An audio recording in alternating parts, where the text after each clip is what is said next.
فاتحہ مع الصلوات۔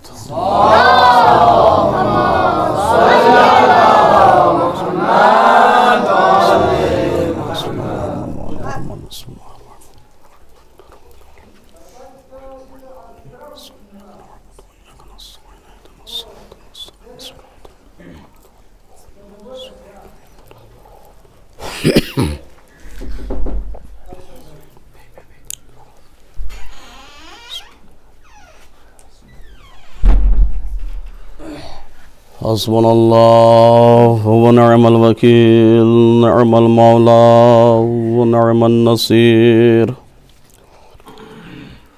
ما شاء اللہ لا حول ولا قوة الا باللہ العلی العظیم۔ اعوذ باللہ السمیع العلیم من الشیطان اللعین الرجیم۔ بسم اللہ الرحمن الرحیم۔ الحمد للہ الاول بلا اول کان قبلہ والآخر بلا آخر یکون بعدہ، الذی قصرت عن رؤیتہ ابصار الناظرین وعجزت عن نعتہ اوہام الواصفین۔ الصلاۃ والسلام علی من کان نبیا وآدم بین الماء والتین، الملقب بطٰ ویاسین، شفیع المذنبین ورحمۃ للعالمین، سیدنا ونبینا ومولانا ابی القاسم المحمد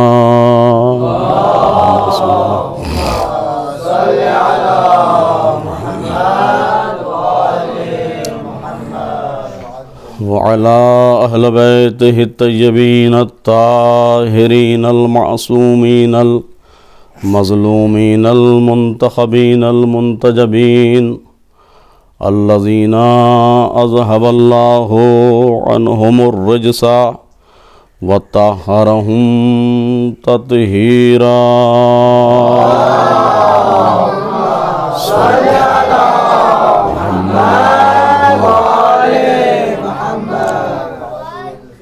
ولعنة الله الدائمة الباقية الجارية على أعدائهم وغاصبي حقوقهم ومنكري فضائلهم من ليلتنا هذا إلى قيام يوم الدين، أما بعد فقد قال الله تبارك وتعالى وهو أصدق الصادقين وقوله الحق۔ بسم الله الرحمن الرحيم۔ إن الذين يؤذون الله ورسوله لعنهم الله في الدنيا والآخرة وأعد لهم عذابا مهينا۔ صلوات بر محمد وآل محمد۔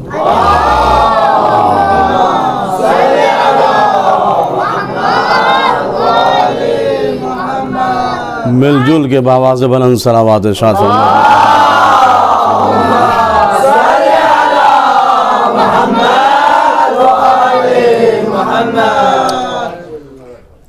حاضرین گرامی قدر و طلاب عزیز،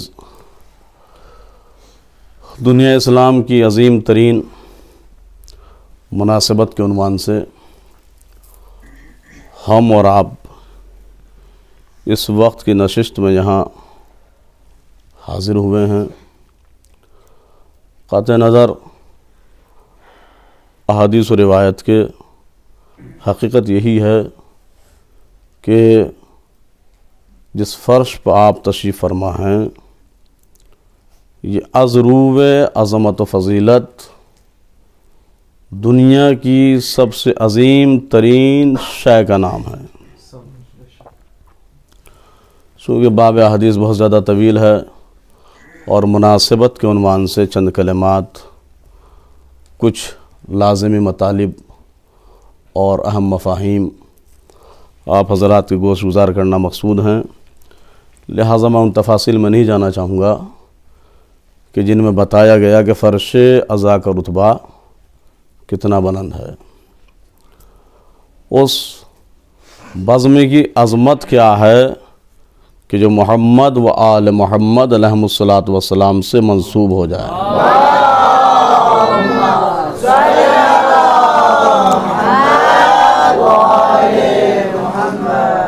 چند اہم اور لازمی باتیں ہیں. قرآن کریم کی آیہ عظیمہ آپ کی خدمت میں پیش کی، سورہ احزاب کی آیت نمبر 57. آیت نشان کیا ہے؟ 57. اس میں خداوند عالم ارشاد فرما رہا ہے کہ جو افراد اذیت دیتے ہیں اللہ کو اور اس کے رسول کو، لعنہم اللہ فی الدنیا والآخرہ، ان پر اللہ کی لعنت ہے دنیا میں بھی اور آخرت میں بھی. وَأَعَدَّ لَهُمْ عَذَابًا مُهِينًا، نہ صرف لعنت ہے بلکہ اللہ نے ان کے لیے رسوا کن، مہین کہتے ہیں اہانت سے بھرے ہوئے عذاب کو. وَأَعَدَّ لَهُمْ عَذَابًا مُهِينًا، صرف عذاب نہیں ہے بلکہ اہانت سے، تذلیل سے، تحقیر سے اور رسوائی سے بھرا ہوا عذاب مہیا کیا ہوا ہے. تو ایک ایک کلمہ بلکہ قرآن مجید کا ایک ایک حرف جو ہے انسان کے لیے نقطۂ تفکر ہے، نقطۂ تدبر ہے. اگر کسی ایک حرف پر انسان پوری زندگی غور اور تدبر کرے تو یہ بات بیجا نہیں ہوگی کہ اس کی ساری زندگی تمام ہو جائے گی، لیکن وہ قرآن کریم کے کسی ایک حرف کے معنی اور مفاہیم کو کاملاً طریقے سے نہ پہنچ پائے گا اور نہ بیان کر پائے گا. تو یہ تو میں نے آیہ کریمہ آپ کی خدمت میں پیش کی ہے. سب سے پہلا مرحلہ اس میں کیا ہے؟ سب سے پہلے جملے میں ارشاد ہوا ان الذین یؤذون اللہ. اسلوب دیکھیے، لہجہ دیکھیے. آیہ کریمہ کا ارشاد ہوتا ہے کہ بے شک جو لوگ اللہ کو اذیت دیتے ہیں، اور کس اذیت دیتے ہیں؟ ورسولہ، اور اس کے رسول کو اذیت دیتے ہیں. تو سب سے پہلا مرحلہ اور سب سے پہلی منزل یہ ہے یہاں لمحہ فکریہ کہ کیا اللہ کو بھی اذیت ہو سکتی ہے؟ قبلہ توجہ کیجیے گا. کیا اللہ کی ذات بھی ایسی ہے کہ اسے اذیت ہو سکتی ہے؟ سوچنے کا مرحلہ ہے نا. رسول تک بعد میں جائیں گے. پہلے کیا کہا گیا کہ جو لوگ خدا کو اذیت دیتے ہیں، تو سب سے پہلا مرحلہ کیا ہے؟ یہ طے کریں آیا خدا کو اذیت ہوتی ہے یا نہیں ہوتی ہے. عبداللہ میں ماشاءاللہ کتابوں کے دور سے گزر رہے ہیں اور انشاءاللہ علم کلام سے متعلق کتابیں آئیں گی جن میں توحید پہ اور الوہیت پہ، الہیات پہ بحث ہے.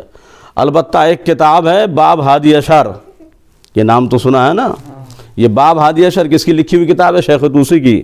اور اس پر شرح کس نے لکھی؟ علامہ ہلی نے. وہ استاد ہیں اور یہ شاگرد ہیں. اس کا نام ہے شرح باب ہادی اشر. انہوں نے باقاعدہ ایک باب قائم کیا ہے اور اس میں لکھا ہے کہ اللہ پر نہ لذت طاری ہوتی ہے اور نہ علم طاری ہوتا ہے.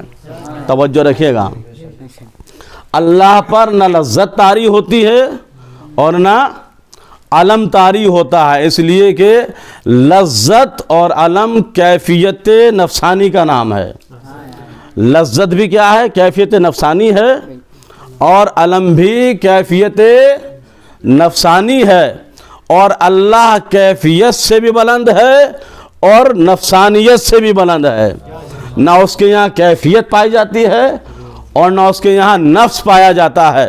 تو کیا یہ قرآن مجید کی آیت معاذ اللہ ثم معاذ اللہ العیاذ باللہ خاکم بدہن غلط ہو جائے گی؟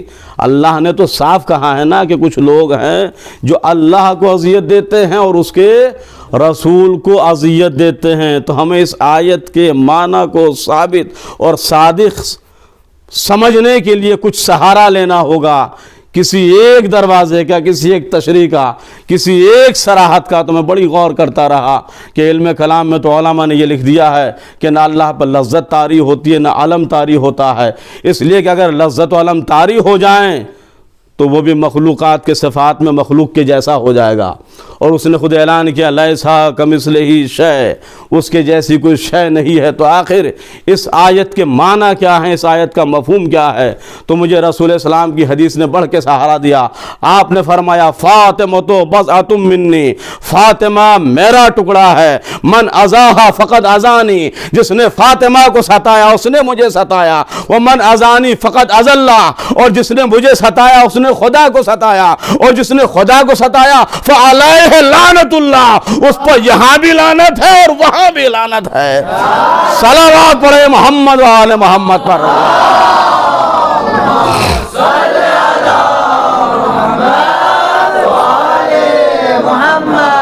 تو سلسلے سے سلسلہ متصل ہو گیا. جو لہجہ قرآن کریم کا تھا وہی لہجہ حدیث کا ہے. ان الذین یؤذون اللہ ورسولہ، بے شک جو افراد خدا کو اور اس کے رسول کو کیا کرتے ہیں، تکلیف پہنچاتے ہیں، ان پر کیا ہے، لعنت ہے. کہاں کہاں لعنت ہے؟ دنیا میں بھی لعنت ہے، توجہ رکھیے گا، اور آخرت میں بھی لعنت ہے.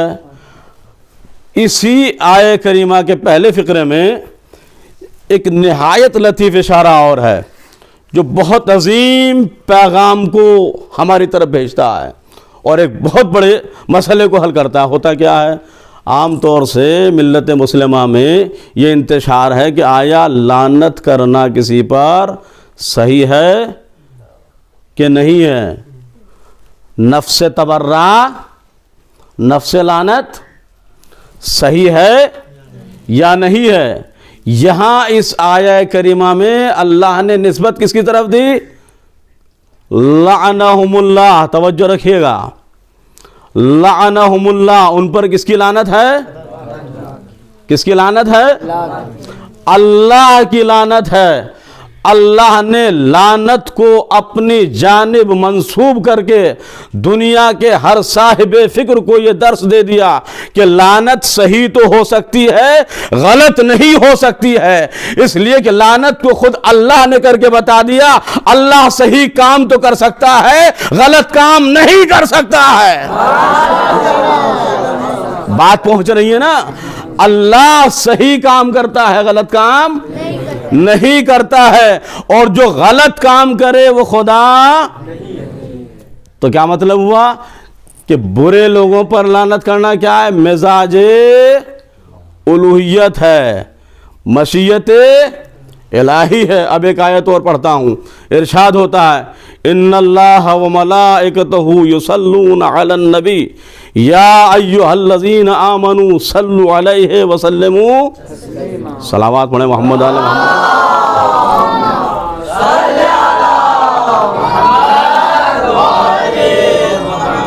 مل جل کے بآواز بلند صلوات شاہ.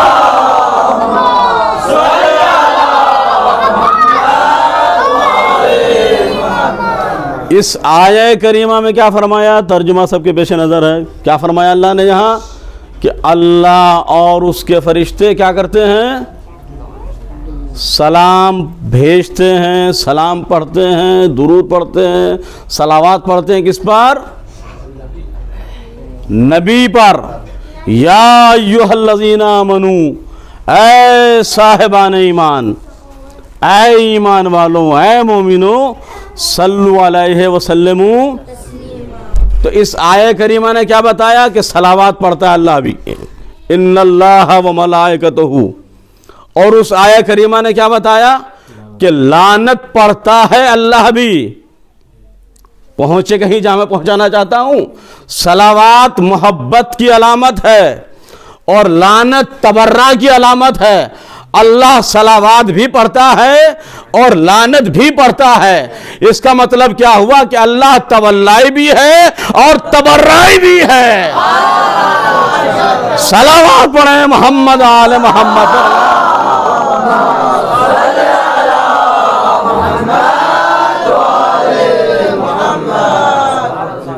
بالکل سامنے کا مرحلہ ہے ایک دم. وہ لعنت بھی کرتا ہے اور صلوات بھی پڑھتا ہے. اب ایک آیہ کریمہ اور پیش کرتا ہوں سورہ آل عمران سے, آیت نمبر ہے 87. ارشاد ہوا اولئک جزاؤہم ان علیہم لعنت اللہ والملائکۃ والناس اجمعین. توجہ رکھیے گا, اسلوب کو ملاحظہ کیجئے گا. مجھے آیے ما سبق کے مفہوم سے مطلب نہیں ہے فی الحال. میں یہ عرض کرنا چاہ رہا ہوں کہ لعنت کرنا کیا ہے, نفس لعنت. تبرہ کرنا کیا ہے, نفس تبرہ. آیا قرآن کے اعتبار سے اور قرآن کی آیتوں اور قرآن کے احکامات کے اعتبار سے اس کا حکم کیا ہے. تو وہاں اللہ نے لعنت کو اپنی ذات کی جانب نسبت دی, لعنہم اللہ, اللہ ان پر لعنت کرتا ہے. اس آیہ کریمہ میں فرماتا ہے کہ اولئک جزاؤہم, وہ افراد جو پہلی والی آیت میں گزر چکے ان کی جزا یہ ہے. کیا جزا ہے؟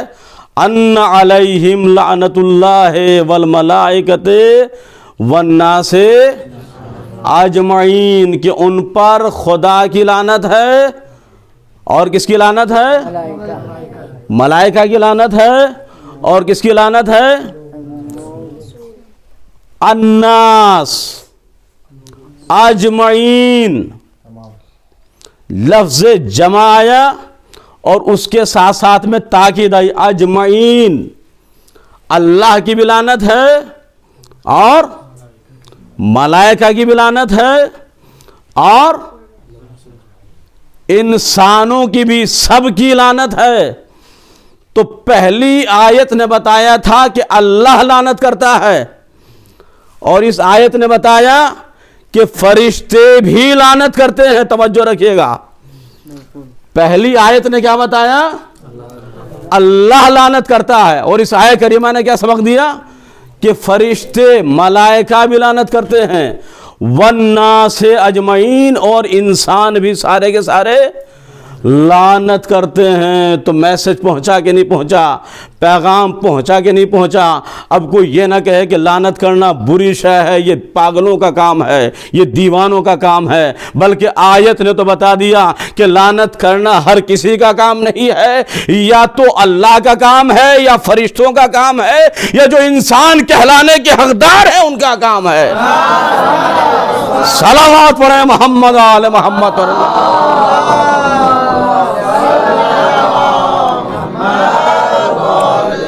مل جل کے باواز بلند صلوات ارشاد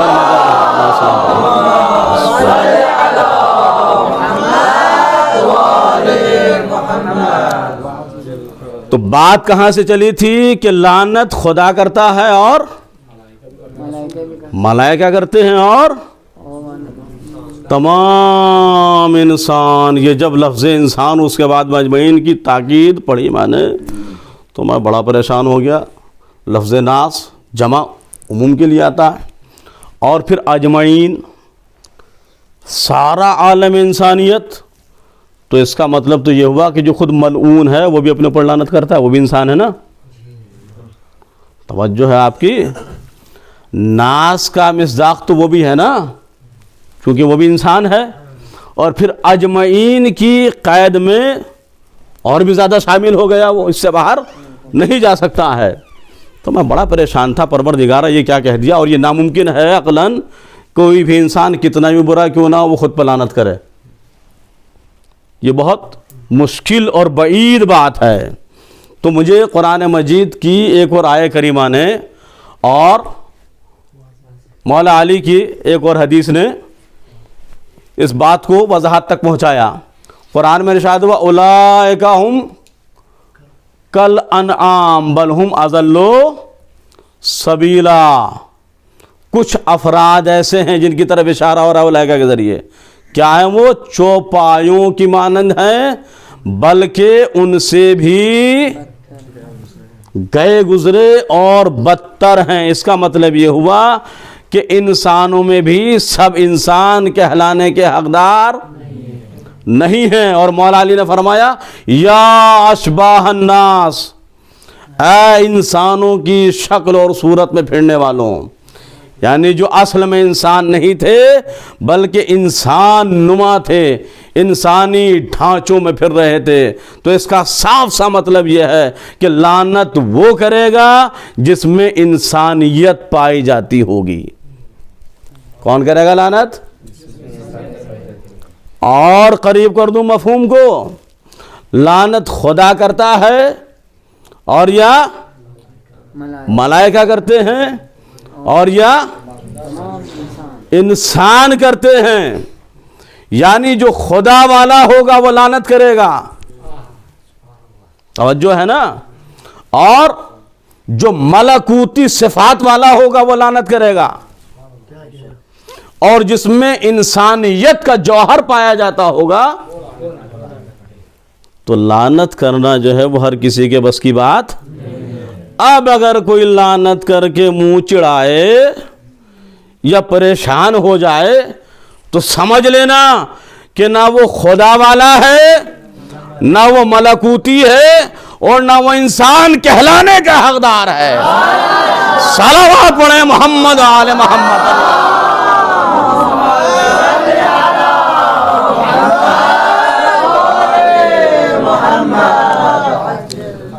تو بات پہنچی. ابھی اور وضاحت کرتا ہوں اس مرحلے پر آیہ کریمہ کی. آیت شروع کہاں سے ہوتی ہے؟ ان الذین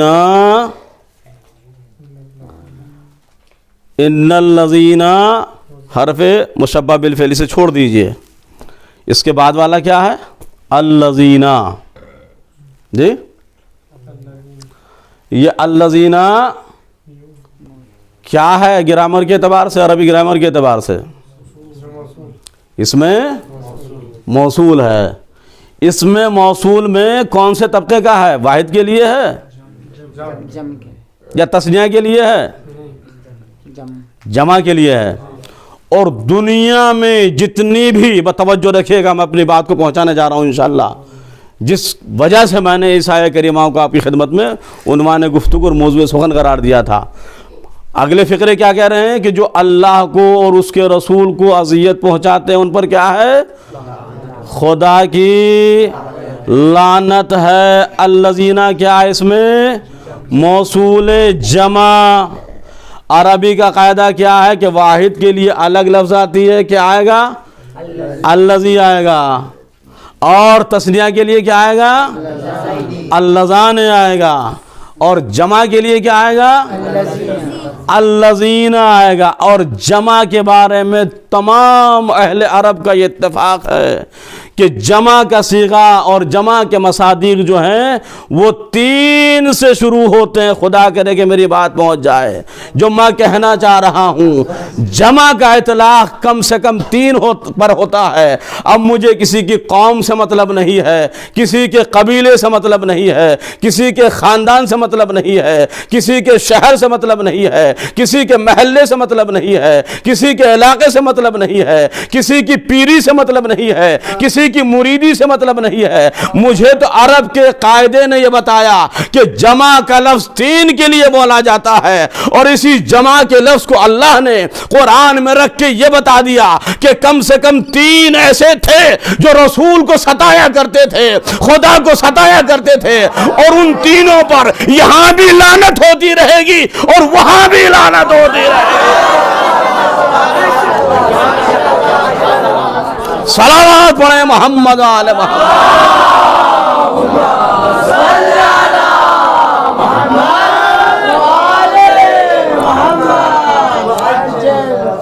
یہ حکم قرآن ہے بھائی. یہ ادب کے ذریعے، میں نے بڑے ادب سے پیش کیا ہے. اس کو میں نے کسی کا نام تو نہیں لیا. پریشانی ہو جاتی ہے نا کہ نام سے نہ کیجیے لعنت.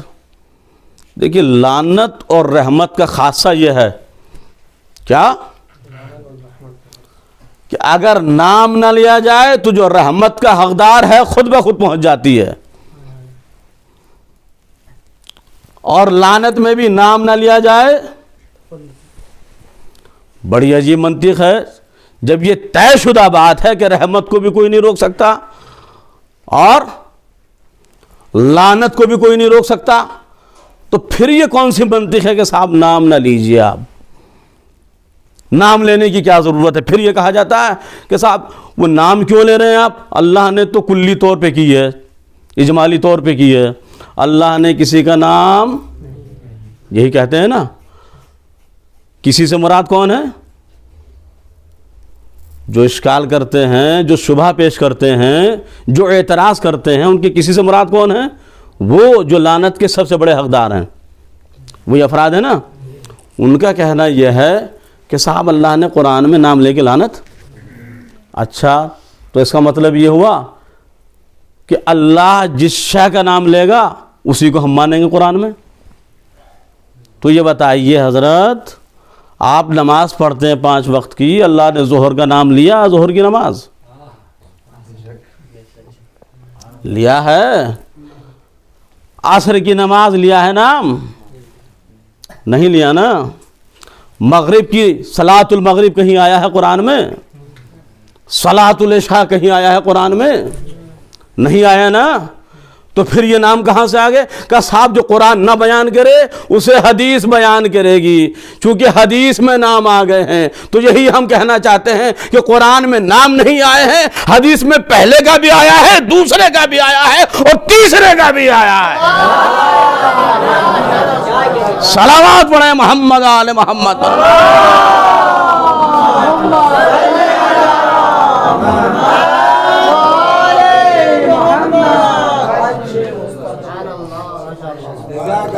اور جانے کتنے احکام اور جانے کتنی دعائیں ہیں. کیا ان سب کے نام قرآن میں آئے ہیں؟ نہیں آئے نا. تو جناب عالی, یہ نام آنا اور نہ آنا مستقلاً ایک موضوع ہے بلاغت کا. کس چیز کا؟ ہر جگہ نام نہیں لیا جاتا, ہر جگہ نام کو ترک نہیں کیا جاتا. نام کو ترک کرنے کی وجوہات میں سے ایک وجہ ہوتی ہے تحقیر. کیا ہوتی ہے؟ یعنی اتنا گرا ہوا انسان ہے, اتنا گرا ہوا انسان ہے کہ نام بھی لینے لائق نہیں ہے. لہذا اب نام کے ذریعے نہیں بلکہ صفت کے ذریعے لعنت ہوگی. اور کمال تو یہ دیکھیے کہ اللہ نے اپنے کس مزاج کو اور کس شان سے پیش فرمایا ہے. فرماتا ہے لعنہم اللہ فی الدنیا والآخرہ. اگر بیدار ہو گئے تو میری اس خاص بات کو بھی ذہنوں میں رکھ لیجئے گا ضرور, اور بیداری کے ساتھ میں سماعت فرمائیے گا. لعنہم اللہ فی الدنیا والآخرہ. ان پر خدا کی لعنت ہے. کہاں کہاں؟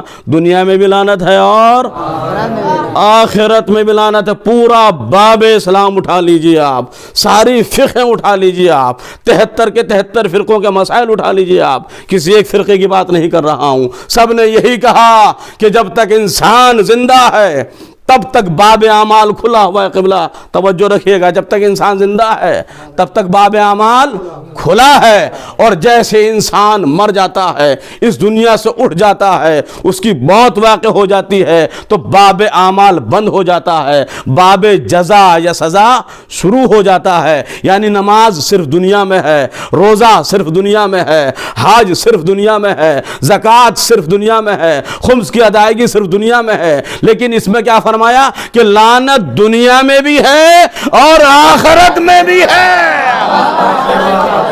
صلوات پڑھیں محمد آل محمد.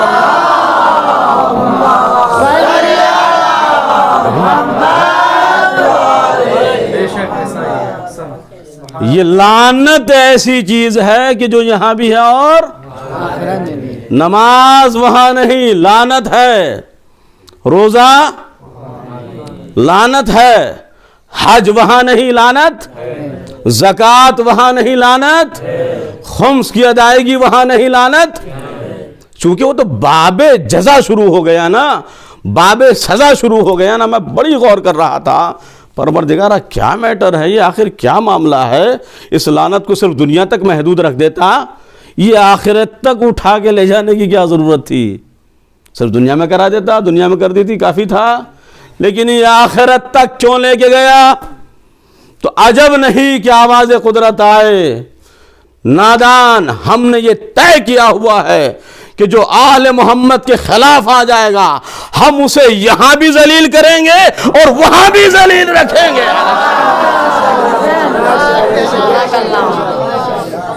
ہم اسے یہاں بھی رسوا رکھیں گے اور ہم اسے وہاں بھی رسوا رکھیں گے۔ اور شاید دوسرا جواب یہ آئے، ہم نے لعنت کو آخرت میں اس لیے رکھ دیا ہے تاکہ آخرت میں آنے والوں کے ذہن میں یہ بات پڑی رہے کہ اگر دنیا میں لعنت سے چڑھتے تھے تو اگر آخرت میں لعنت سے چڑھو گے تو پھر کہاں جاؤ گے؟ صلوات پڑھیں محمد آل محمد۔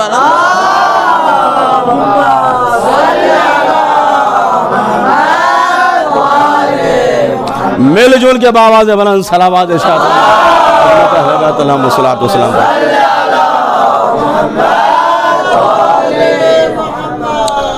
اگر دنیا میں یہ کام برا لگتا تھا تو جب آخرت میں ہوگا، یہاں تو کیا کرتے ہیں؟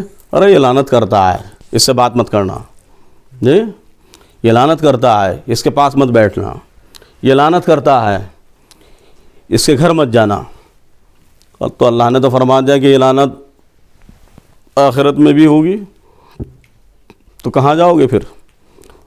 وہاں تو دو ہی جگہ ہیں، جی دو ہی جگہ ہیں وہاں، جنت جہنم۔ مڈل کلاس والوں کے لیے آراف ہے، لیکن لعنت سے چڑھنے والوں کے لیے آراف بھی نہیں ہے۔ تو جب جنت میں لعنت ہوگی، جنت سے باہر نکلیں گے تو کیا ہوگا انجام؟ کون سی جگہ بچتی ہے؟ اسی لیے کسی شاعر نے کہا تھا کہ ہر جا علی ملیں گے، ہر جا بچنا تو جہنم میں جائیے۔ صلوات پڑھیں محمد آل محمد۔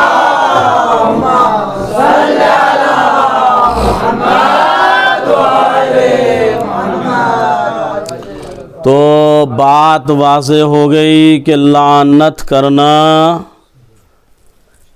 کس کا فعل ہے؟ اللہ کا فعل ہے، اور اللہ فاعل قبیح نہیں ہو سکتا، اور جو فاعل قبیح ہو وہ اللہ نہیں ہو سکتا۔ لعنت کرنا کس کا فعل ہے؟ فرشتوں کا فعل ہے، اور فرشتہ اگر فعل قبیح انجام دے گا تو بالوں پر نوچ لیے جائیں گے، فرشتہ نہیں ہو سکتا وہ۔ اور لعنت کرنا کس کا کام ہے؟ انسان کا کام ہے۔ تو شکر خدا ہے بھائی، جو لعنت کر رہے ہیں وہ انسانوں کے رجسٹر میں اپنا نام لکھا رہے ہیں، اور جو نہیں کر رہے وہ کون سے رجسٹر میں؟ اور شاید ثقیل ہو جائے گی بات بہت زیادہ، لیکن میں کہوں گا ضرور، بات سخت ہو جائے گی لیکن میں کہوں گا ضرور، اس لیے کہ وہ سانس بیکار ہے جو حمایت آل محمد میں نہ گزرے۔ ساری کائنات ایک طرف ہو جائے لیکن دامن آل محمد ہاتھوں سے نہ چھوٹنے پائے۔ تو لعنت نہ کرنا حیوان ہونے کی اعلان ہے اور دلیل ہے۔ جو لعنت نہ کرے خود وہ کیا ہے؟ سو گئے کیا؟ جو لعنت نہ کرے، جو لعنت نہ کرے وہ، اور جو خود بھی نہ کرے دوسروں کو بھی روکے وہ ڈبل حیوان ہے۔ صلوات پڑھیں محمد آل محمد۔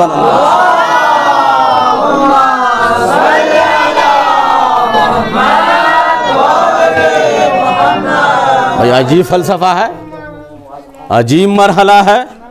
خدا بند عالم تو لعنت کر رہا ہے اور برملا لعنت کر رہا ہے. الا لعنت اللہ علی الظالمین، قرآن میں اللہ نے کہا کہ نہیں کہا؟ 35-36 سے زیادہ آیتیں ایسی ہیں جن میں لفظ لعن آیا ہے قرآن مجید میں. کتنی؟ تو بھائی اگر یہ مطلب کوئی اتنی بری شے ہوتی ہے تو کیا اللہ سے بڑا کوئی معلم اخلاق ہے؟ اس سے بڑا کوئی رؤوف عطوف رحیم حکیم خبیر بصیر ہے؟ نہیں ہے نا. تو اس نے لعنت کر کے بتا دیا کہ اصل میں یہ کیا ہے؟ ما بہل امتیاز ہے، یہ ایک میزان ہے، اس کے ذریعے تولا جائے گا کہ کون جھوٹوں کی طرف ہے کون سچوں کی طرف ہے. اس کے ذریعے پتہ لگایا جائے گا کہ کون ظالم کا ساتھی ہے اور کون مظلوم کا ساتھی ہے. اسی سے پتہ چلے گا نا. تو کبھی بھی آپ یہ نہ سوچئے گا کہ یہ کام صحیح نہیں ہے. صلوات پڑھیں محمد علی محمد.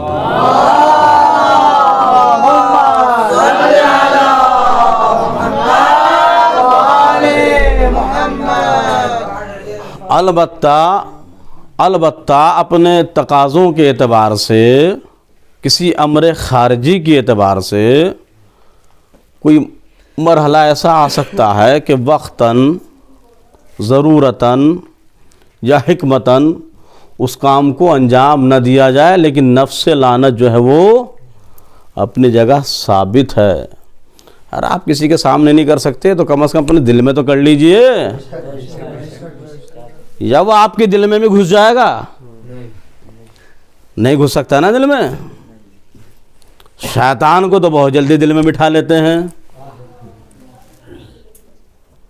اور جو حقداران لعنت ہیں ان کے بارے میں سوچتے لعنت کریں یا نہ کریں. ارے ٹھیک ہے بھائی، نہیں کرتے تو آپ رشتہ داری جوڑ لیجئے ان سے. چھٹے امام حضرت امام جعفر صادق علیہ الصلوۃ والسلام،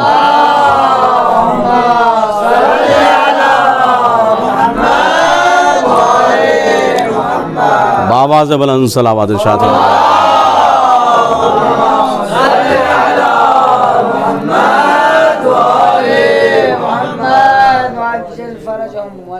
آپ نے فرمایا من لم یلعن علی اعدائنا، جو ہمارے دشمنوں پر لعنت نہیں کرتا، لعن اللہ ملائکتہ علیہ. کیا فرمایا؟ جو ہمارے دشمنوں پر لعنت نہیں کرتا اس پر خدا اور اس کے فرشتے لعنت کرتے ہیں. تو نتیجہ کیا ہوا کہ بچانے چلے تھے انہیں لعنت سے، خود پھنس گئے لعنت کے جال میں. کیا انجام ہوا؟ کے دشمنوں پر لعنت،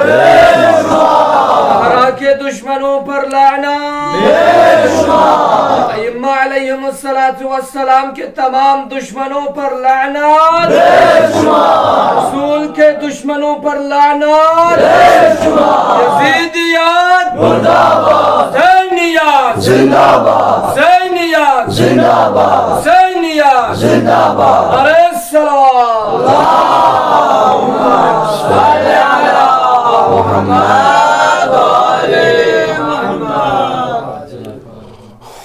اور اگر اتنا ہی زیادہ مصلحت اندیشی کا بھوت چڑھا ہے تو پھر قرآن مجید سے وہ تمام آیتیں نکال دیجئے کہ جن میں لعنت کی بات آئی ہے. اس لیے کہ اگر کافروں پر لعنت کی بات آئی ہے تو کافروں کو برا لگے گا ہم پر کیوں لعنت کی جا رہی ہے. جی مشرکوں پر لعنت کی بات آئی ہے تو مشرکوں کو برا لگے گا کہ ہم پر لعنت کیوں کی جا رہی ہے. تو اصل حکم شرعی کیا ہے کہ شریعت کے احکام کی اپنی خود ایک حکمت ہوتی ہے. جی وہ دوسروں کے اعتبار سے نہیں چلا کرتی ہے. ایسا نہیں ہے کہ کوئی ایک بندہ یہ کہنے لگے کہ میاں مجھے یہ نماز پڑھنا، مثلا اب میں اس حدیث کو بیان نہیں کرنا چاہتا، تاریخ میں ورنہ نماز کے بارے میں عرب والوں نے کیا کہا تھا، جب اللہ کی شاید نگاہ میں ہوگا، جب اہل عرب نے حضور اکرم حضرت محمد مصطفیٰ صلی اللہ علیہ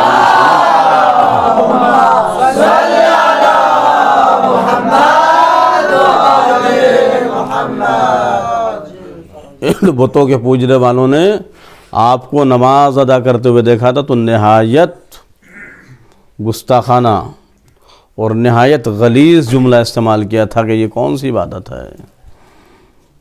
تو اس کا مطلب یہ ہے کہ نفس نماز خراب ہو جائے گا؟ حکم نفس نماز نہیں ٹلنے والا ہے کسی دوسرے کی وجہ سے۔ تو حکم تبرہ کیا ہے؟ ہر برے سے کیا کرنا ہے؟ نفرت کرنی ہے۔ ہر برے پہ کیا کرنا ہے؟ لعنت کرنا ہے۔ ظالم کہہ کے لعنت کرو، جو ظالم ہوگا اس کو پہنچے گی کہ نہیں پہنچے گی؟ کاذب کہہ کے لعنت کرو، جو کاذب ہوگا اس پہ لعنت پہنچے گی کہ نہیں پہنچے گی؟ اور جہاں جہاں جس عنوان سے 14 معصوم زبانوں سے لعنت جاری ہو چکی ہے، اس عنوان سے آپ بھی لعنت کیجیے۔ دعاؤں میں، اعمال میں ایسی بہت مثالیں ہیں کہ جہاں ائمہ علیہم الصلوۃ والسلام نے بالصفات بھی لعنت فرمائی ہے اور بالذوات بھی لعنت فرمائی ہے۔ صفات کے ذریعے بھی لعنت فرمائی اور ذات کے ذریعے بھی لعنت فرمائی ہے۔ وجہ کیا ہے؟ وجہ اس کی صرف اور صرف یہی ہے کہ قرآن نے یہ سبق دیا، یہ درس دیا کہ ظالم پر اللہ کی لعنت ہے، اور یہ مسلمہ ہے کہ آل محمد سے زیادہ کسی پر دنیا میں ظلم ہوا ہے اور نہ ہوگا۔ دنیا کی سب سے مظلوم ترین ذوات کا نام ہے ذوات آل محمد علیہ الصلوۃ والسلام۔ اس میں خود ذات رسول اسلام بھی شامل ہے۔ مشہور حدیث ہے، پیغمبر نے فرمایا تھا کہ کسی بھی نبی کو اتنا نہیں ستایا گیا کہ جتنا خود مجھے۔ خود رسول اسلام بھی مظلوم ہیں اور آلے، اور ظالم کا حصہ کیا ہے؟ لعنت ہے۔ اہل دنیا کہتے ہیں یہ کیسے ممکن ہے؟ سب نئے نئے مسلمان تھے، سب عقیدت مند تھے رسول اسلام کے، سب محبت کرنے والے تھے، ان کا تو ایمان بڑا تر و تازہ تھا، یہ کیسے ہو سکتا ہے کہ بعد رسول وہ آل رسول کو ستائیں؟ یہ اس طرح کے شکوک اور شبہات پیش کیے جاتے ہیں۔ تو ہمیں کسی تاریخ میں جانے کی ضرورت نہیں ہے، ہمیں کسی تفسیر میں جانے کی ضرورت نہیں ہے، ہمیں کوئی حدیث پڑھنے کی ضرورت نہیں ہے۔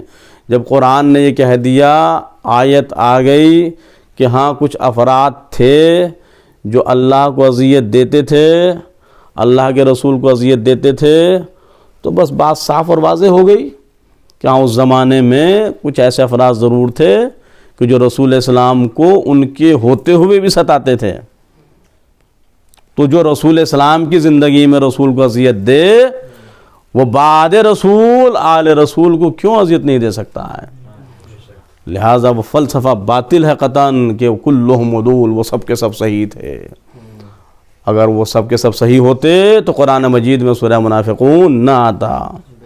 اگر وہ سب کے سب صحیح ہوتے تو اللہ یہ نہ کہتے ان المنافقین فی الدرک الاسفل من النار، منافق جہنم کے سب سے نچلے طبقے میں ہوگا۔ تو اللہ نے کوئی رعایت کی ہے، لہٰذا اب ان شبہات کا شکار نہ ہونا کہ نام نہیں آیا، تو نام تو بہت سی چیزوں کا نہیں آیا بھائی قرآن میں، اس کی اپنی ایک حکمت ہے، اس کی اپنی ایک وجہ ہے۔ باہر کیا ہے، میں اپنی منزل پانا چاہتا ہوں، یہ ایک درد دل تھا، یہ میرا ایک پیغام تھا، اور میں آپ حضرات کے ذریعے اس پیغام کو آنے والی نسلوں تک پہنچانا چاہتا تھا۔ آج سے پہلے زمانے کے ہمارے معاشرے میں یہ شکوک نہیں تھے، یہ شبہات نہیں تھے، بلکہ ہمارے مسلک پر چلنے والے جس کام کو انجام دیتے تھے وہ کسی شک اور تردید کا شکار ہی نہیں ہوتے تھے، بلکہ اس پر یقین کامل کے ساتھ میں چلتے تھے۔ اگر ساری دنیا بھی ایک طرف ہو کے کہنے لگے کہ نہیں ایسا نہیں ہے، تو وہ تب بھی اپنے عقیدے سے ہٹنے والے نہیں تھے۔ لہٰذا اس بات کو خود بھی جاری رکھیے گا اور آئندہ نسلوں تک بھی پہنچائیے گا کہ جو رحمت کے لائق ہے اسے رحمت اللہ کہا جائے، جو لعنت کے لائق ہے اسے لعنت اللہ کہا جائے۔ یہی معیار حق و باطل ہے، یہی میزان حق و باطل۔ لا تلبسوا الحق بالباطل وتکتموا الحق وانتم تعلمون۔ حق اور باطل کو آپس میں گڑمڑ نہ کرو، حق اور باطل کو آپس میں مخلوط نہ کرو، حق و باطل میں نہ ملاؤ، اور جان بوجھ کر حق کو نہ چھپاؤ۔ تو لعنت ملعون کا حق ہے اور رحمت اللہ کے بندوں کا حق ہے، اللہ کے جو خاص بندے ہیں۔ بس عزیزان اعظم اپنی منزل تک آ گئے۔ یہ کچھ پیغامات تھے۔ ہماری اصل مجلس کا جو مقصد ہوتا ہے ہمارا، وہ چند آنسو ہوتے ہیں ان کے مصائب پر، لیکن اللہ رے ہمیں حیرت ہے کہ زمانے والوں کو دوسروں کی خوشی سے دکھ ہوتا ہے۔ یہ فطرت ہے نا، یہی نیچر ہے نا۔ ایک محلے والوں کو دوسرے محلے والوں سے، ایک رشتہ دار کو دوسرے رشتہ دار سے، ایک شہر والوں کو دوسرے شہر والوں سے نفرت کی وجہ کیا ہوتی ہے؟ خوشیاں، کہ وہ ہم سے زیادہ خوشحال کیوں ہیں مثلا۔ لیکن ایک واحد قوم شیعہ ہے کہ جس کے آنسوؤں سے بھی لوگوں کو دکھ ہے۔ حیرت کی بات ہے نا۔ ارے آنسو ہمارے ہیں، غم ہمارا ہے، قلب ہمارا ہے، بے چینیاں ہماری ہیں، اضطراب ہمارا ہے، پریشانی زمانے کو کیوں ہے؟ سوال اٹھتا ہے نا، آخر اس کی وجہ کیا ہے؟ تو اب میں اس تفصیل میں نہیں جانا چاہوں گا۔ بہرحال یقیناً خوش نصیب ہیں وہ افراد کہ جو ان ایام میں رسول اسلام کی اس حدیث پر عمل کرتے ہیں کہ شیعتنا من یحزن لحزننا ویفرح لفرحنا۔ ہمارا شیعہ تو وہ ہے کہ جو ہماری خوشی میں خوشی منائے اور ہمارے غم میں غم منائے۔ میں کس غم کا ذکر کروں؟ رسول اسلام کو خود ان کے اپنے وطن مکہ میں نہیں رہنے دیا گیا۔ یہ کیا کم ظلم تھا؟ اور یہ ظلم کرنے والے بھی کوئی اور نہیں تھے، خود ان کے اپنے قبیلے اور خانوادے والے تھے۔ رسول اسلام کی راہوں میں کانٹوں کو بچھایا گیا، کیا یہ کم ظلم تھا؟ وہ جو منجی بصیرت بن کے آیا، جو انسان کو نجات کا راستہ دکھانے کے لیے آیا، جو انسان کو آفات و آلام سے بچانے کے لیے آیا، خود اسے چین سے نہیں رہنے دیا گیا۔ پتھر برسائے گئے، کوڑا پھینکا گیا۔ نہ صرف یہ بلکہ رات کے سناٹے میں، شب کی تاریکی میں اقدام قتل کیا گیا۔ تو ایسے ماحول میں آپ کیسے سمجھ سکتے ہیں کہ بعد رسول آل رسول کو نہیں ستایا گیا ہوگا؟ مصائب رسول اپنے مرحلے پر ہیں، لیکن بعد رسول کیا ہوا؟ باب تاریخ کھلا ہوا ہے، کوئی مانے یا نہ مانے۔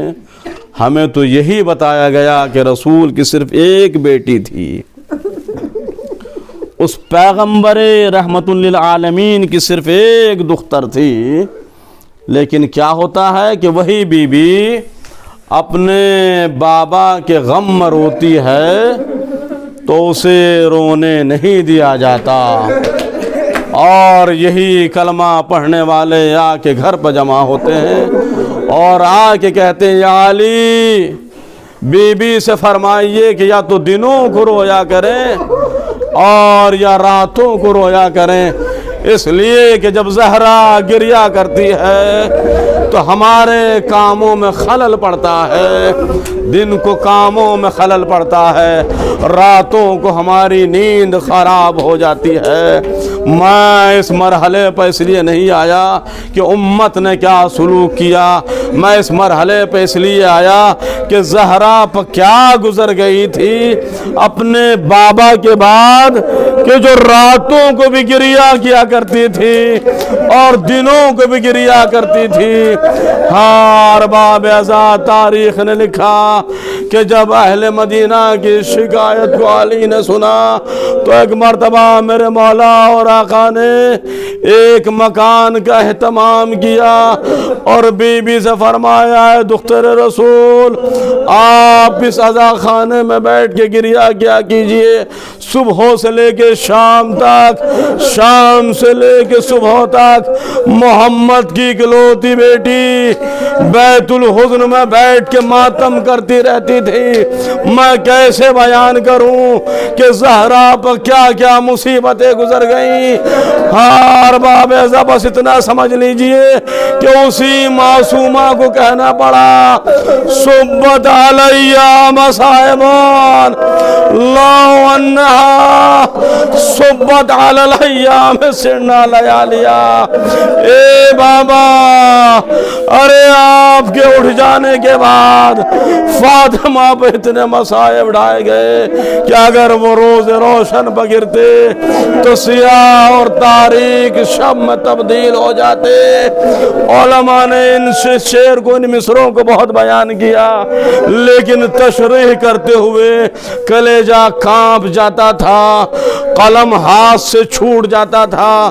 یہ بی بی نے کیا فرمایا ہے کہ اگر یہ مصائب روز روشن پر پڑ جاتے تو شب تار و تاریخ میں بدل جاتے۔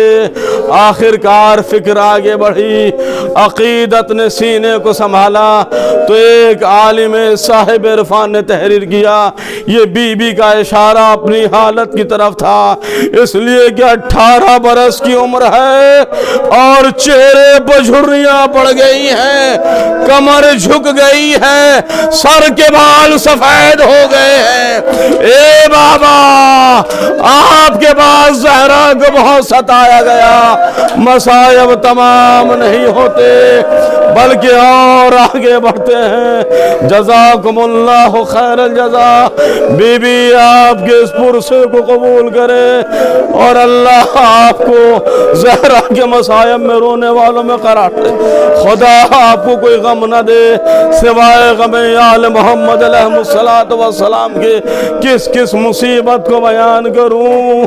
میرے چوتھے امام سے ایک شخص نے آگے سوال کیا، آقا یہ بتائیے کہ آپ کی جدہ پر سب سے بڑی مصیبت کون سی پڑی تھی؟ تو ایک مرتبہ میرے امام نے سر کو جھکا کے فرمایا، ارے چاہنے والے یہ بتا کہ میری جدہ کی چھوٹی مصیبت کون سی تھی؟ ارے ساری مصیبتیں تو عظیم تھی۔ ہاں بس اتنا سمجھ لے کہ جب ظالم دروازے پر آگ اور لکڑیاں لے کے آئے تھے اور ٹھوکر مار کے دروازے کو گرا دیا گیا تھا تو میری جدہ ارے اس طرح پس گئی تھی کہ جیسے چکی کے پاٹوں میں گندم کا دانہ پیس دیا جاتا ہے۔ اجرکم اللہ۔ خدا آپ کو کوئی غم نہ دے۔ کس کس مصیبت کی طرف اشارہ کروں؟ ہاں ارباب عزت رسول کی آنکھیں بند ہو گئی، علی کے حق کے خلافت کو غصب کر لیا گیا، زہرا کا باغ فدق چھین لیا گیا، وہی محمد کی بیٹی ہے اور بھرا ہوا دربار ہے، مسلمانوں کا مجمع ہے، تخت پر تخت نشین بیٹھے ہوئے ہیں اور زہرا اپنا مقدمہ پیش کر رہی ہے، میں محمد کی بیٹی ہوں۔ کیا یہ بھی کوئی کہنے کا مرحلہ تھا؟ کیا جانتے نہ تھے کلمہ پڑھنے والے کہ زہرا کون ہے، فاطمہ کون ہے؟ یہ معاشرے کا انقلاب تھا، یہ رجت قہقری تھی جو اپنے پچھلے پاؤں پر پلٹ کے زہرا کو نہیں پہچان رہی تھی۔ بھرے دربار میں زہرا اپنا مقدمہ پیش کرتی رہی۔ تاریخ نے لکھ دیا کہ بھرے دربار میں کیا ہوا۔ جب دربار سے پلٹ کے واپس آئی ہے نا تو ایک مرتبہ بیٹی نے ماں سے سوال کر لیا، مادر گرامی دربار میں کیا ہوا؟ میں مزاحمتوں کو تمام کر رہا ہوں، آخری فقرے ہیں، زہرا کی مجلس کا پرسہ ہے۔ زینب نے زہرا سے سوال کر لیا، مادر گرامی دربار میں کیا ہوا؟ تو بی بی نے فرمایا، بیٹی تیری ماں زہرا دربار میں کھڑی رہی اور مسلمان بیٹھے رہے۔ آپ نے اس جملے کی مصیبت کو محسوس نہیں فرمایا شاید. ارے یہ زہرا کون ہے جس کی تعظیم کے لیے رحمت للعالمین اٹھا کرتے تھے؟ وہی زہرا ہے. بھرے دربار میں کھڑی رہی, مسلمان بیٹھے رہے. زینب نے یہ جملہ سنا, اپنے سر و سینے کو پیٹ لیا. اے اماں, ارے آپ پہ یہ کیسی مصیبت آئی ہے؟